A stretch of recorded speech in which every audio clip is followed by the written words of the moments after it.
Good Kitchens is a unique cooking school in New York City where all of our teachers are immigrants and all of the workshops take place in our instructors' home kitchens.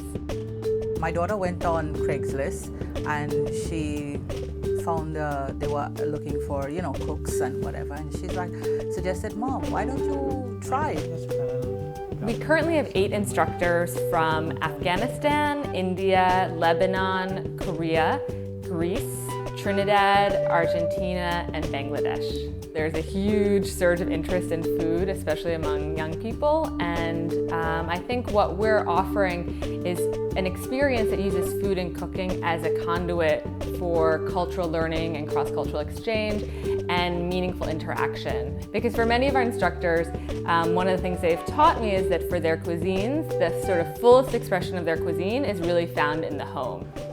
So you see the consistency of this dough. I took over the running of my parents' house at the age of 13, where I was doing all the cooking, the cleaning, the shopping, everything. So I was, doing everything, and from then on and up to now, I'm still cooking.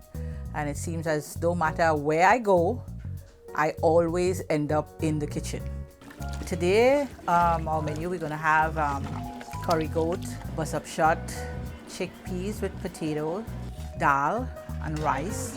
I let the potatoes fry up in that oil with the curry. And then I'm going to add the chickpeas in it and let it fry for a little bit, and then I'm going to cover it with water and let it cook down. In Trinidad, we have both Indian and African influence. There was the Spanish there before. So that is 3 combinations come together and mix it and made it our own. And like some of the dishes that we created and we made it that you wouldn't find nowhere else in the world. If you go to any Trinidadian house and they're having a party or something, it must be chow. I like food that wakes your mouth up. It gives you that tingling feeling and it's like all alive. You eat something, when you eat something and it's just plain, it's like, it's just dull.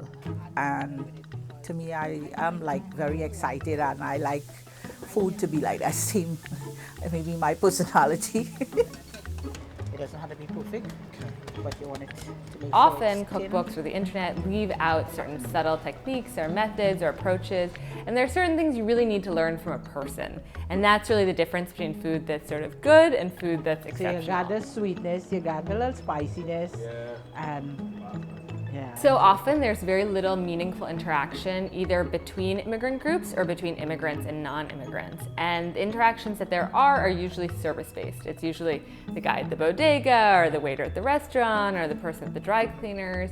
And so we really try to shift that conventional dynamic and create an opportunity for meaningful interaction and cross-cultural learning and exchange, where the instructor, who's the immigrant, is really the host, the teacher, the expert, the cultural ambassador, and the experience is one that's very intimate.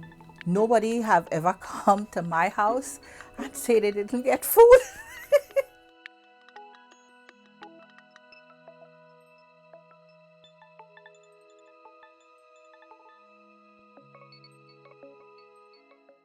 Hey NBC News fans, thanks for checking out our YouTube channel. Subscribe by clicking on that button down here, and then click on any of the videos over here to watch the latest interviews, show highlights, and digital exclusives.